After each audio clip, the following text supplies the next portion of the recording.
आज हम एक ऐसी कंपनी की बात करने वाले हैं जिसकी फाइनेंशियल और ऑपरेशनल रियलिटी किसी माइंड बेंडिंग पजल से कम नहीं है। हिंदुस्तान एरोनॉटिक्स लिमिटेड यानी HAL। शुरुआत करते हैं एक बहुत ही मैसिव पैराडॉक्स से, एक ऐसी उलझन जो इस कंपनी के आज और कल दोनों को डिफाइन कर रही है। तो जरा सोचिए, क्या होता है जब देश का सबसे बड़ा डिफेंस जाइंट एक मैसिव ऑर्डर बुक तो अपने नाम कर लेता है, लेकिन सडनली उसे क्रिटिकल सप्लाई हर्डल्स का सामना करना पड़ता है। एक अजीब सी टेंशन बन गई है यहाँ। ये नंबर देखिए, 2.54 लाख करोड़ रुपीस। ये मार्च 2026 तक का एस्टिमेटेड ऑर्डर बुक है। मतलब लिटरली ये इतना बड़ा नंबर है कि कई छोटे देशों की पूरी इकोनॉमीज में समा जाए। इसके पीछे 97 LCA Mk-1A एयरक्राफ्ट जैसे मिनिस्ट्री ऑफ डिफेंस के मैसिव कॉन्ट्रैक्ट्स हैं। किसी भी एरोस्पेस कंपनी के लिए ये एक सुनहरे भविष्य की अल्टीमेट गारंटी लगती है, राइट? पर यहीं पर आता है सबसे बड़ा ट्विस्ट। एक तरफ हमारे पास 7 से 8 साल तक की एब्सोल्यूट रेवेन्यू विजिबिलिटी है, और दूसरी तरफ ये सीधा क्लैश कर रही है ग्लोबल सप्लाई चेन के सिवियर बॉटलनेक से, स्पेसिफिकली GE F444 इंजन्स के मामले में। अगले 2 महीने तक एक भी नया इंजन आने की उम्मीद नहीं है, और इन डिलेज के चलते ओरिजिनल अग्रीमेंट के हिसाब से न्यूट्रली फाइनेंशियल पेनल्टीज लगनी शुरू हो चुकी हैं। It's a crazy situation. तो इस एरोस्पेस टाइटन की पूरी कहानी को ध्यान से समझने के लिए हम इन की एरियाज को कवर करेंगे। इसमें latest results, positive milestones, company के कोर फंडामेंटल्स, आगे का सिविल एविएशन प्लान और स्टॉक का टेक्निकल मोमेंटम शामिल होगा। चलिए आगे बढ़ते हैं। सबसे पहले नजर डालते हैं हाल के लेटेस्ट रिजल्ट्स पर। यहाँ एक बहुत ही इंटरेस्टिंग स्टोरी बन रही है। ध्यान देने वाली बात यहाँ टॉप लाइन ग्रोथ नहीं है, क्योंकि वो तो सप्लाई डिलेज के बावजूद स्टेडीली आगे बढ़ रही है। असली गेम चेंजर है इनका operating margin. Just look at this. Margin FY23 के 31% से एक्सपैंड होके FY25 में इफेक्टिवली 39% क्रॉस कर गया। ऐसे टाइम में जब सप्लाई चेन स्लो हैं, मार्जिन का इस तरह से बढ़ना इनकी जबरदस्त ऑपरेशनल एफिशिएंसी का सबसे बड़ा प्रूफ है। अब इस स्लाइड को देखिए। रेवेन्यू ग्रोथ लगभग 10.6% है, लेकिन नेट प्रॉफिट ग्रोथ वो सीधा 29.6% पर है। मतलब प्रॉफिट रेवेन्यू से लगभग 3 गुना तेजी से बढ़ रहा है। ये क्लियर सिग्नल है कि कंपनी के अंदर कॉस्ट कंट्रोल कितना टाइट है और इनका ऑपरेशनल लेवरेज वाकई बेमिसाल है। सिर्फ नंबर्स ही नहीं, कंपनी ने हाल ही में कुछ ऐसे कमाल के माइलस्टोन्स भी अचीव किए हैं जिन्हें हम एब्सोल्युटली इग्नोर नहीं कर सकते। जैसे कि इनका नया एलीट महारत्न स्टेटस। ये कोई छोटी बात नहीं है।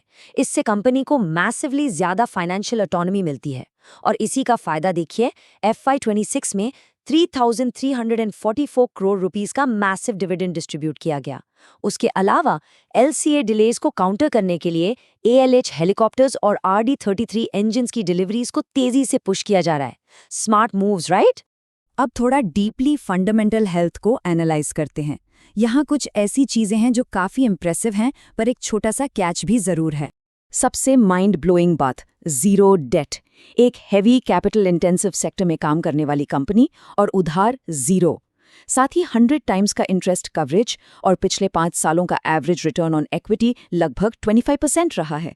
ये मेट्रिक्स बेसिकली इस सेक्टर में इनकी मोनोपोलिस्टिक डोमिनेंस को पूरी तरह सीमेंट करते हैं। लेकिन अब आते हैं उस कैच पर जिसका मैंने अभी जिक्र किया था। ओवरऑल प्रॉफिटेबिलिटी का एक बड़ा हिस्सा प्योर मैन्युफैक्चरिंग से नहीं, बल्कि बैलेंस शीट मैनेजमेंट और अदर इनकम से आ रहा है।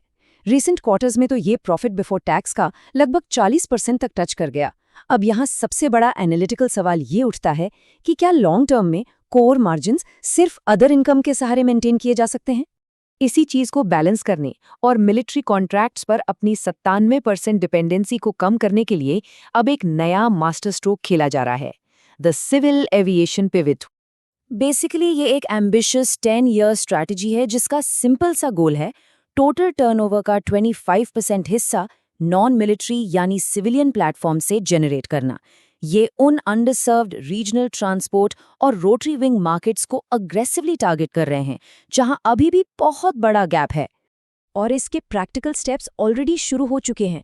रशिया के UAC के साथ 103 सीटर SJ-100 जेट का प्रोडक्शन एग्रीमेंट हो, या पवन हंस के लिए ध्रुव NG हेलीकॉप्टर्स का ऑर्डर, गयाना को हिंदुस्तान 228 की इंटरनेशनल डिलीवरी और SSLV टेक्नोलॉजी ट्रांसफर के जरिए कमर्शियल स्पेस सेक्टर में एंट्री। ये सारे प्लेटफॉर्म्स फ्यूचर ग्रोथ के बिल्कुल रियल और टैंजिबल इंजन्स बन रहे हैं। फाइनली, आइए इस सबका मार्केट मोमेंटम पर क्या असर हो रहा है उसे देखते हैं। टेक्निकल प्रोफाइल में अब एक क्लियर शिफ्ट नजर आ रहा है। RSI फिलहाल 73.58 पर है। ये स्टॉक को एक अपर माइल्डली बुलिश जोन में रखता है। सिंपल शब्दों में इसका मतलब है कि हाल ही के प्राइस गेन्स लॉसेस को काफी स्ट्रांगली आउटपेस कर रहे हैं। टेक्निकल सेटअप एक बड़ा ही फैसिनेटिंग कॉन्ट्रास्ट पेश कर रहा है। शॉर्ट टर्म में डेली मूविंग एवरेजेस थोड़ी वीकनेस और रेजिस्टेंस जरूर दिखा रहे हैं, लेकिन लॉन्ग टर्म पिक्चर एकदम क्लियर और बुलिश है।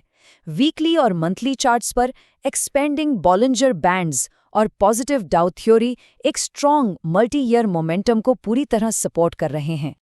द मोजो टाइम्स के एनालिस्ट का ये कोट इस पूरी सिचुएशन को परफेक्टली समराइज करता है। ये किसी भी डिफेंस इन्वेस्टर का सबसे बड़ा डिलेमा है। एक तरफ एक्सेप्शनल बिजनेस क्वालिटी और मल्टी ईयर रेवेन्यू विजिबिलिटी है, पर दूसरी तरफ मार्केट में वैल्यूएशंस पहले से ही स्ट्रेच हो चुके हैं। तो एक्सप्लेनर के एंड में सबसे बड़ा सवाल यही रह जाता है, क्या 2.5 लाख करोड़ के ऑर्डर बुक की ग्रेविटी इतनी स्ट्रॉन्ग है कि वो ग्लोबल सप्लाई चेन की रुकावटों और हाई मार्केट एक्सपेक्टेशंस को मात दे सके, या फिर आने वाले वक्त में ऑर्डर एग्जीक्यूशन की परफेक्शन इस एरोस्पेस टाइटन की दिशा तय करेगी? इस पर हम सबकी नज़र ज़रूर बनी रहेगी। इस एक्सप्लेनर में जुड़ने के लिए बहुत शुक्रिया।